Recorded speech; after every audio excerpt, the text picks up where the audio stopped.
Have you ever gazed into the depths of your cat's eyes and felt a whisper of ancient, unspoken wisdom looking back at you?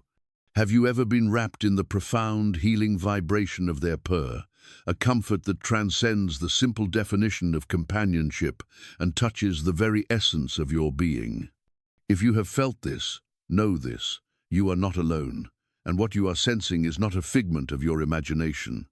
You are connecting with a sacred, timeless truth about these mystical beings, a divine secret that mystics have prophesied for ages and that our own modern science is only now beginning to comprehend. This message, this very story, is a beacon of divine guidance intended for you, a powerful validation of a truth your soul has always held. As you immerse yourself in these words, allow them to resonate within your heart, to awaken the memories encoded in your own spiritual DNA. If this narrative strikes a chord deep within you, if it echoes a feeling you've long carried, please share your connection in the comments below. Let the global soul family know you understand by typing "I resonate," "I am not alone," or the universal frequency of 777. We invite you to like, subscribe, and share this awakening with every soul you feel is ready to receive this profound truth. Let us journey back through the veil of time, to the desolate, chilling winter of 1944. As the world convulsed in the throes of a global conflict, its collective heart weighed down by the leaden burden of strife, and its spirit seemingly eclipsed by an encroaching darkness, a quiet and extraordinary miracle was taking place in a modest room in Virginia Beach. In this unassuming setting, the celebrated psychic Edgar Cayce, a man renowned for his unparalleled ability to access the universal consciousness, lay motionless upon his well-worn couch. He had slipped into one of his profound, self-induced trances, his breath a slow, deep, and rhythmic tide, a steady and calming counterpoint to the relentless ticking of the grandfather clock that stood sentinel in the corner. Beside him, his devoted wife, Gertrude, sat with unwavering focus, her knitting needles a soft, rhythmic whisper in the stillness. With a diligent hand, she transcribed every word, every sacred syllable that flowed from the unseen, ethereal realms through the vessel of her husband. But this particular reading was destined to be unlike any other. It was not a message about the machinations of war or the intimate healing of a single ailing individual. On this fateful day, a revelation of cosmic proportions, a prophecy meant for a future age, began to emerge from the depths of the ether. His voice, sounding as if it traveled across vast, starlit distances, spoke not of the destiny of men or the fate of nations, but of a different species altogether. "The feline species," he uttered, the words themselves seeming to vibrate with the hidden power, serves a purpose far, far greater than mere companionship. They are the silent guardians of a delicate balance. In times of profound spiritual darkness, in epochs when humanity teeters on the brink of forgetting its own divine nature, these beings act as living conduits, as vibrational anchors, maintaining the sacred flow of healing energy between dimensions. Gertrude's needles, which had danced for years through countless readings, abruptly paused. The very air in the room seemed to thicken, the silence suddenly charged with a palpable, electric significance. In all her years of bearing witness to these incredible transmissions, this felt different. This was not a message for a single soul seeking solace, but a divine blueprint delivered for the awakening of all humanity. For 80 long and patient years, this astonishing transcript lay dormant, buried deep within dusty archives, a seed of pure truth, waiting for the precise cosmic alignment, the perfect season, for it to finally sprout and reach the light. It waited for a world that would be ready, a world that would be desperate enough to receive its profound wisdom. And then, in the heart of our clamorous, disconnected modern age, that exact moment arrived. The prophecy, like a message in a bottle washing ashore after an epic journey, found its way into the hands of a most improbable recipient, Dr.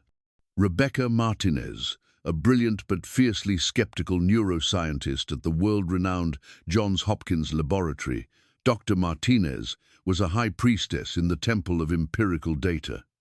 Her world was one of hard facts, of measurable phenomena, of the cold, undeniable proof offered by the material world. She had never wasted a single moment of her life entertaining psychic predictions or mystical pronouncements. Her life's work was a testament to logic, dedicated to the intricate science of stress, meticulously measuring the subtle fluctuations of cortisol levels within the human body. Her latest and most ambitious research project was a large-scale study on the devastating physiological effects of loneliness. The premise seemed elegantly straightforward. Compare the stress patterns of individuals living in isolation with those who enjoyed the buffering comfort of companionship. But the results that began to cascade across her glowing monitors were anything but straightforward. They were, in the stark language of her chosen field, impossible. "James, you have to look at this," she exclaimed, her voice a fragile cocktail of utter astonishment and professional disbelief. She gestured toward a screen where a constellation of data points defied every known scientific model of stress and recovery. "Every single cat owner in our study, James, every single one, regardless of their personal circumstances, is showing impossibly low cortisol levels. With a few quick keystrokes," she isolated the file for subject 47. "This woman," Rebecca began, her tone sharpening with incredulity, "is navigating a brutal, acrimonious divorce. She lost her job 3 months ago, and her father is in the final, heart-wrenching stages of a terminal illness. By every metric we have, her cortisol levels should be stratospheric. Her entire system should be screaming with stress. But look," she urged, her finger tracing a serene, almost flat line across the graph. "Her levels are consistently lower than the baseline of our control subjects, the ones who are literally on a beach vacation in the Bahamas." It was a scientific absurdity. This wasn't a minor anomaly, a statistical outlier that could be dismissed. This was a complete and utter demolition of the established foundations of psychoneuroimmunology. How could a human being, besieged by such an overwhelming tempest of life crises, exhibit the physiological signature of perfect emotional and biological equilibrium? The data was whispering a story that modern science had no lexicon for, a truth that lay far beyond its carefully constructed paradigms. Haunted by this profound and unsettling paradox, Dr. Martinez found herself consumed. She dove deeper, commissioning the retrieval of hours upon hours of observational video footage from the subjects' homes. And there, amidst the mundane backdrop of daily life, a new, even more mystifying layer of the enigma began to unfurl. "Watch this," she said to Dr. Chen, her voice now a hushed whisper of reverence. On the screen, a middle-aged woman was seen opening a crisp, official-looking envelope. Her shoulders visibly tensed, her breathing hitched, and her heart rate began to climb, the classic, textbook biochemical cascade of a severe stress response to the distressing legal documents she held. But then, something truly extraordinary occurred. It happened in the sliver of a moment, before the woman's conscious mind had even had the time to fully process the bad news she was reading. Her cat, a majestic orange tabby, who had been sound asleep in a patch of sun across the room, was suddenly a blur of motion. It materialized at her side, as if teleported, as if summoned by an invisible, silent alarm. With an almost ceremonial deliberation, it positioned itself between the woman and the offending papers, a living, purring barrier against the incoming tide of her pain. "It's sensing the biochemical changes," James observed, his own scientific composure beginning to fray. "It's reacting to her stress response before she is even consciously aware of it. But Rebecca, that's impossible." Without a word, Rebecca switched the video feed. "Then watch, subject 23.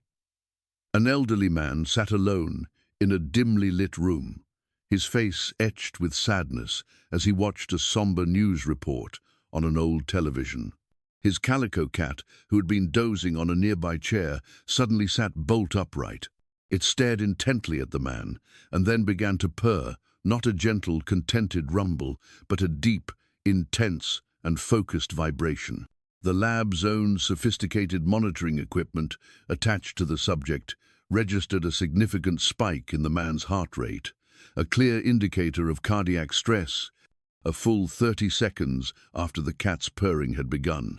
The cat knew. It had somehow perceived the impending physiological distress long before any of their multi-million-dollar medical instruments could register the faintest tremor. This single, undeniable observation sent shockwaves of revelation through their entire research team. Rebecca Martinez, the once unshakable bastion of scientific skepticism, found herself wandering the hushed aisles of a university library, her hands tracing the spines of ancient historical accounts and dusty tomes of folklore. Her rigorously trained scientific mind, once a fortress of logic, was now flung wide open to possibilities she would have scorned just weeks before. And that's when her fingers, as if guided by an unseen hand, brushed against a worn, unassuming folder.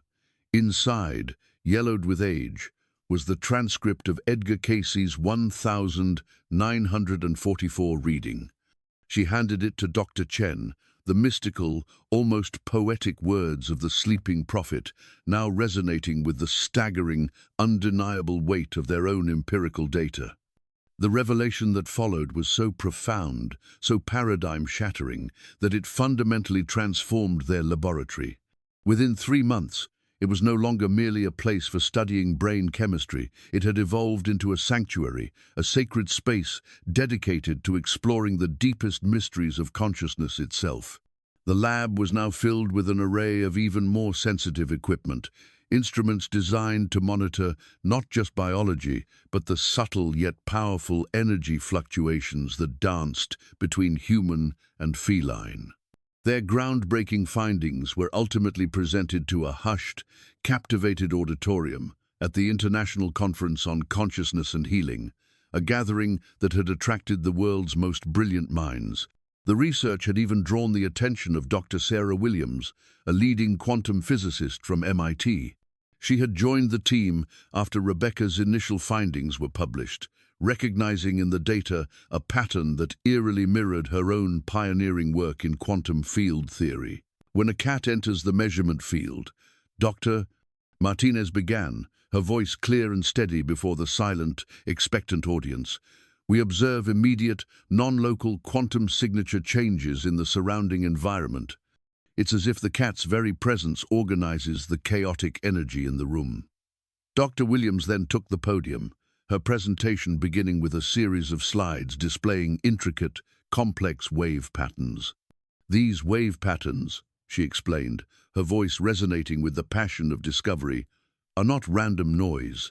They are highly structured, coherent, and demonstrably purposeful. What we have discovered is that cats are capable of generating standing waves, a phenomenon in physics where waves are perfectly synchronized that then interfere constructively with human brainwave patterns. Sarah then gestured to a slide showing the chaotic, jagged spikes of beta waves, the scientifically recognized frequency of anxiety.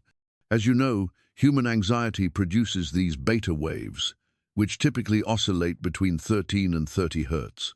Now, when a cat purrs in the vicinity of an anxious human, we see something that should be impossible. She clicked to the next slide, revealing a new, harmonious waveform.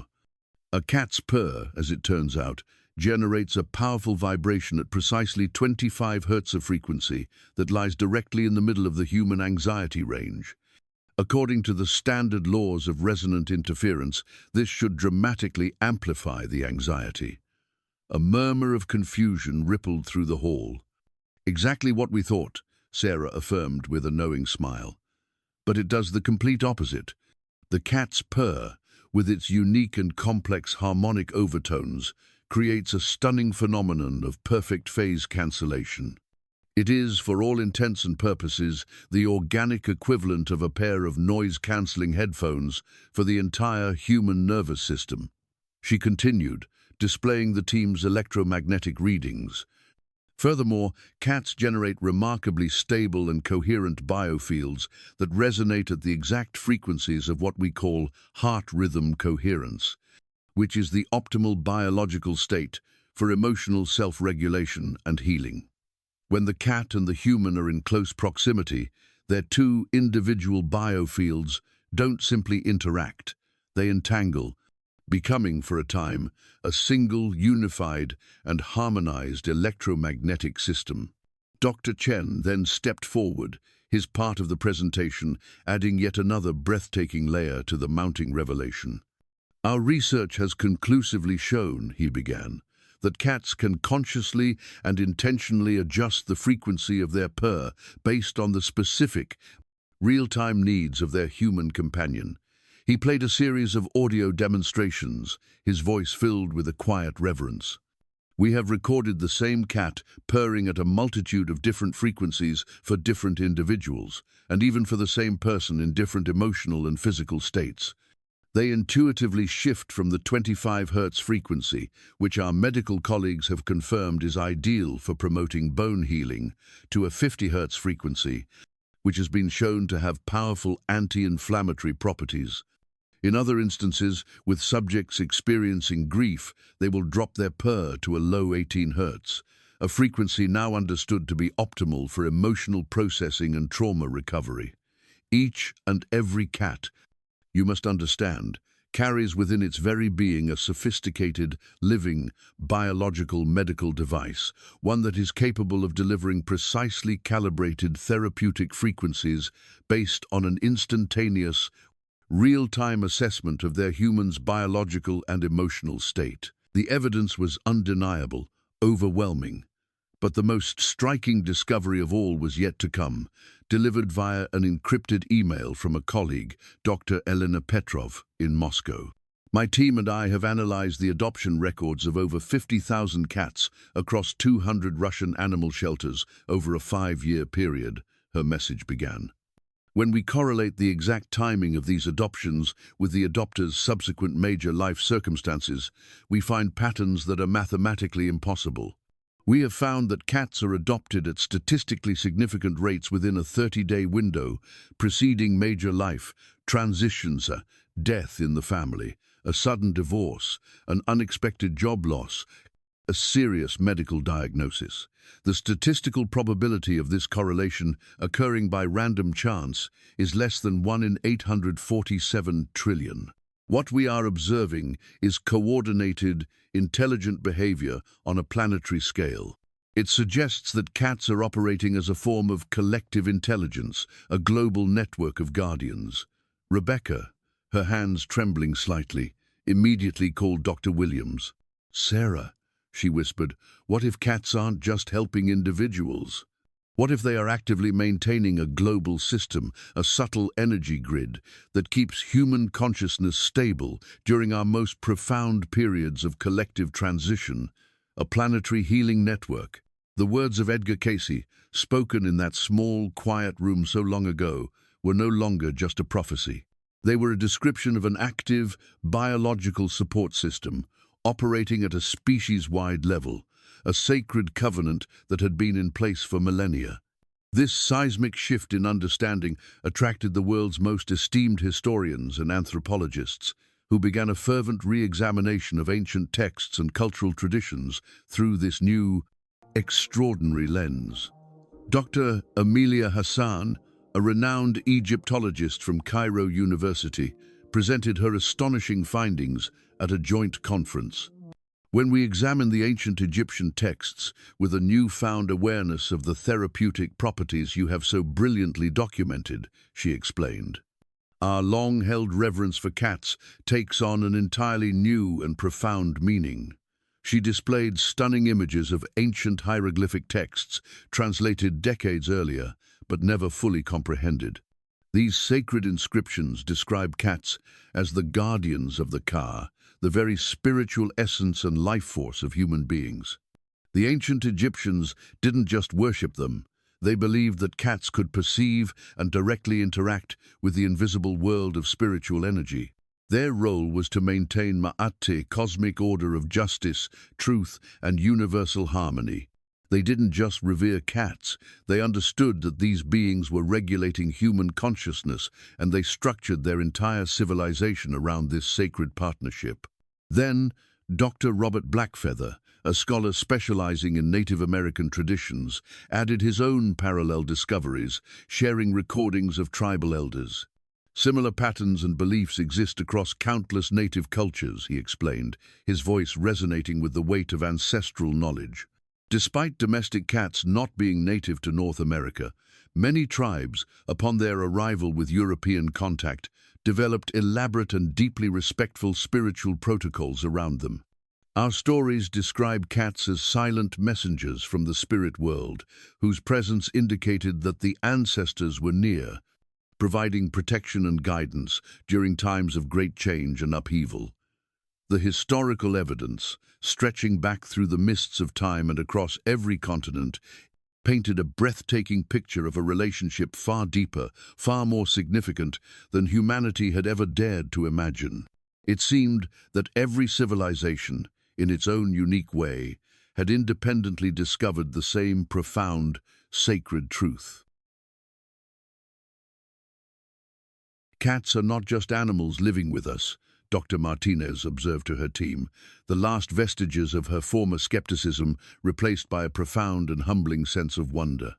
They are highly specialized, sentient beings whose presence is nothing less than essential for our collective psychological and spiritual stability. Standing at the podium for her final presentation, held with deliberate intention at Virginia Beach, the very place where Edgar Cayce had first channeled his vision 80 years prior, the synchronicity of the moment felt like a divine orchestration.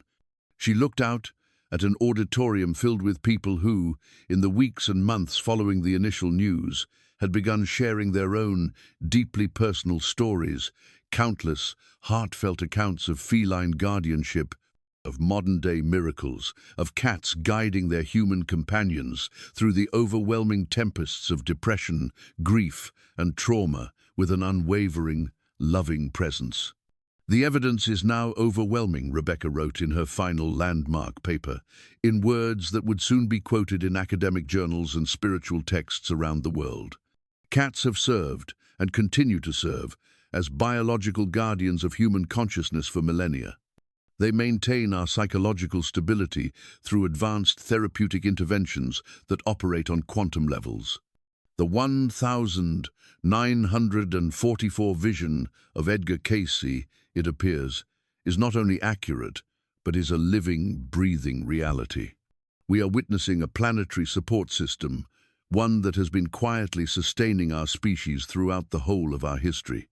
She paused, looking down at Luna, the lab's official feline research partner, who was now purring contentedly in her arms. But perhaps, she thought, the most important discovery isn't about the cats at all. It is, and always has been, about love. We have documented irrefutable evidence of a love so patient, so profound, so unconditional, that it incarnates in these soft, furry forms, each one capable of providing exactly what our souls need, precisely when we need it most, asking for nothing in return except the simple, sacred opportunity to serve. The totality of the research now revealed that every cat carried within its very DNA and its higher consciousness the innate capacity to read human electromagnetic fields, to sense and respond to our future psychological needs, and to provide targeted therapeutic interventions that are perfectly calibrated to our individual requirements. They were, in essence, living technologies of healing, deployed by an intelligence so vast it could coordinate a global network of response patterns, yet so intimate it knew the exact moment a single, lonely person needed the comforting weight of their companionship. The presentation concluded in a profound, reverent silence, as hundreds of people, many with tears in their eyes, contemplated the staggering, beautiful truth that salvation, in its softest, most unassuming form, had been purring beside them all along. As she left the stage, Rebecca looked out at an audience filled with people cradling their own cats, their own stories of mysterious timing and inexplicable comfort now validated. "Tonight," she whispered to Luna, "when you all go home, you will finally understand. You are not just sharing your space with a pet. You are participating in an ancient, sacred covenant between species, a divine relationship that ensures love, in its purest, most healing frequency, always finds a way to reach us, especially in our darkest, most forgotten moments." The guardians, she knew with every fiber of her being, were in position. The healing was continuing, and love, as it always has and always will, had found a way. "Cats are not just animals living with us," Dr. Martinez observed to her team, the last vestiges of her former skepticism replaced by a profound and humbling sense of wonder. "They are highly specialized, sentient beings whose presence is nothing less than essential for our collective psychological and spiritual stability." Standing at the podium for her final presentation, held with deliberate intention at Virginia Beach, the very place where Edgar Cayce had first channeled his vision 80 years prior, the synchronicity of the moment felt like a divine orchestration. She looked out at an auditorium filled with people who, in the weeks and months following the initial news, had begun sharing their own deeply personal stories, countless, heartfelt accounts of feline guardianship, of modern-day miracles, of cats guiding their human companions through the overwhelming tempests of depression, grief, and trauma with an unwavering, loving presence. "The evidence is now overwhelming," Rebecca wrote in her final landmark paper, in words that would soon be quoted in academic journals and spiritual texts around the world. "Cats have served, and continue to serve, as biological guardians of human consciousness for millennia. They maintain our psychological stability through advanced therapeutic interventions that operate on quantum levels." The 1944 vision of Edgar Cayce, it appears, is not only accurate, but is a living, breathing reality.